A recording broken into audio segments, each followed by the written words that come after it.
जनता के लिए कैशलेस की कहानी और पार्टियों के लिए अच्छा बेनामी, इसी फॉर्मूले पर चलती है कैशलेस का फतवा जारी करने वाली बीजेपी। जनता को पाई पाई के लिए अंतहीन कतारों में खड़ी कर देने वाली प्रधानमंत्री नरेंद्र मोदी की अपनी पार्टी चंदे का हिसाब देने को राजी नहीं है। और ये कोई 2-4 हजार रुपए का हिसाब नहीं है, पूरे 5 अरब के बेनामी ढेर पर बैठी है भारतीय जनता पार्टी। अब कतार में खड़े रहने की जरूरत नहीं है। बैंक आपके मोबाइल फोन की कतार में खड़ा हो जाएगा। बैंक आएगा कि मुझे आप यहाँ रखो, वो दिन आ सकते हैं। ऐसे कैशलेस हुए हैं कि जेब में पैसे ही नहीं बचे, बैंक देने को राजी नहीं, गवर्नर बताने को राजी नहीं और प्रधानमंत्री समझने को राजी नहीं। खाली हाथ, खाली जेब और खाली बटुआ। और प्रधानमंत्री घूम घूम कर मजदूरों और जूता गांठने वालों तक में कैशलेस का मंत्र फूंक रहे हैं। लेकिन समझ नहीं आता, जिस कैशलेस के फायदे के लिए कोहराम मचाया है, उसे खुद अपनाने में कलेजा क्यों कांप रहा है। जबकि चुनाव आयोग ने भी नकद चंदे की अधिकतम सीमा 20,000 रुपए से घटाकर 2,000 करने की सिफारिश की है, लेकिन मोदी सरकार इस पर बात करने को भी तैयार नहीं है। कैशलेस की तड़प ऐसी है कि 43 दिन में 60 बार बैंकिंग के नियम बदले जा चुके हैं, लेकिन राजनीतिक दलों पर हाथ डालने में कांप रही है बीजेपी। देखिए, ये जो नोटबंदी का फैसला जो प्रधानमंत्री जी ने लिया, ये काले धन और भ्रष्टाचार पर प्रहार है। और सत्र से पहले ही देश के प्रधानमंत्री जी ने सभी पॉलिटिकल पार्टियों से आग्रह किया था कि राजनीतिक जो चंदा पॉलिटिकल पार्टियां लेती हैं, उस पर चर्चा होनी चाहिए। चुनाव से काला धन समाप्त होना चाहिए। मतलब जनता को सताना और बीजेपी के लिए बहाना। इस बहाने की ठोस वजह है क्योंकि वह खुद ही नकद की शौकीन रही है, बीजेपी चलती ही नकद से। इसी साल की एसोसिएशन ऑफ डेमोक्रेटिक रिफॉर्म्स यानी एडीआर की रिपोर्ट के मुताबिक पार्टी ने बताया है कि उसे 2016 में चंदे से 872 करोड़ रुपए मिले। अब देखिए कि इस 872 करोड़ में 434 करोड़ 67 लाख रुपए का चंदा 20,000 रुपए से कम के टुकड़े में आया। मतलब कुछ बताने की जरूरत नहीं कि वो दानवीर कौन थे जिन्होंने बीजेपी पर अपनी गाढ़ी कमाई लुटाई है। इतना ही नहीं, बीजेपी को 613 गुमनाम लोगों ने 76 करोड़ रुपए का चंदा दिया है। इसका मतलब ये हुआ कि 12,40,000 रुपए की रकम प्रति दाता बेनामी है। हम लेस कैश इकोनॉमी की तरफ जा रहे हैं, तो निश्चित रूप से बहुत बड़ा चुनाव सुधार है। कोई भी अगर पैसा पॉलिटिकल पार्टियों को देता है तो वो भाई चेक देगा, उससे पारदर्शिता रहेगी, कौन व्यक्ति किस पार्टी को कितना दे रहा है, पॉलिटिकल पार्टी कितना ले रही है।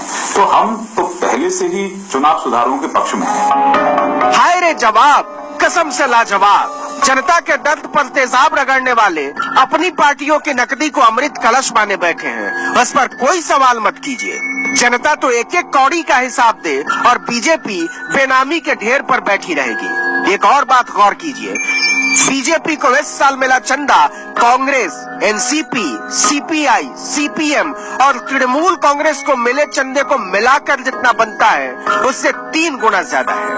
और अरबों के बेनामी के ढेर पर बैठी बीजेपी जिद पर अड़ी है, हम कोई हिसाब नहीं देंगे। तो कैशलेस का कानून बनाने वाले, चलाने वाले और उस पर इठलाने वाले चौड़े होकर नकदी लेंगे और उस पर जनता को चिढ़ाएंगे भी। कुछ समझ में आया?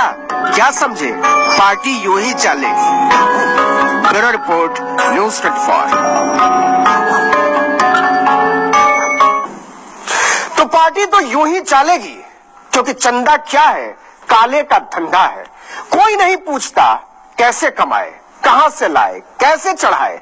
आप गरीबों का हक मार कर लाइए, घूसखोरी का लाइए, बेईमानी का लाइए, जालसाजी का लाइए।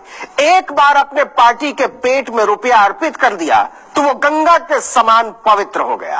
आप उस पर सवाल नहीं उठा सकते, उसकी जांच नहीं हो सकती। और बेनामी चंदे की शौकीन अकेले बीजेपी नहीं है, Congress, NCP, BSP, Samajwadi party सब ऐसी ही पवित्र पार्टियां हैं। बेनामी चंदा वो मजा है जिसमें अकेले बीजेपी नहीं लौट रही है, सारे दल पार्टी कर रहे हैं। क्या बड़ी, क्या छोटी, क्या पवित्र और क्या खोटी। अब कांग्रेस को लीजिए, एडीआर की रिपोर्ट के मुताबिक सोचिए ना कि 2016 में कांग्रेस को 207 करोड़ रुपए का चंदा मिला। इसमें से 65 करोड़ 58 लाख रुपए 20,000 से कम चंदे के रूप में मिला। मतलब इसका हिसाब न किसी को देना है न किसी को लेना है।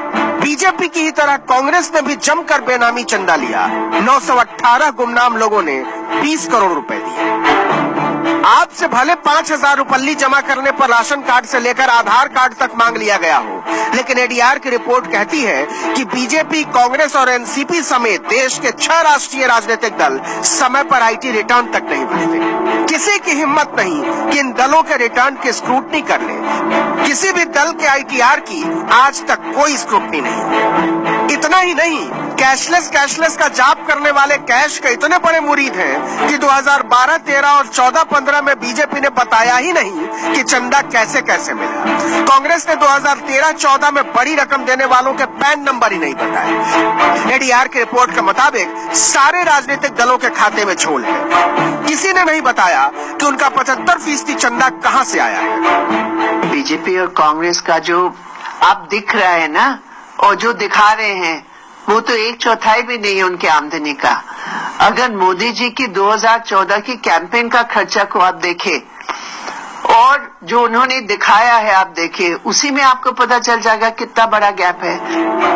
ये हाल केवल कांग्रेस और बीजेपी जैसी विशाल पार्टियों का नहीं है। नोटबंदी का विरोध कर रही बीएसपी खुद बेनामी के हाथी पर सवार है। 2016 में करीब 92 करोड़ 80 लाख रुपए बीएसपी को चंदे में मिले। सारा चंदा नकद और 20,000 से कम के रूप में। मतलब पार्टी एक भी रुपए का हिसाब देने के लिए कानूनी तौर पर मजबूर नहीं है। आप अगर आयकर रिटर्न में जानकारी गलत दे दें तो 72 लफड़ों में फंस जाएंगे, लेकिन राजनीतिक दल जो चाहे लिख कर दे दें और सजा छोड़िए, कोई पूछेगा भी नहीं।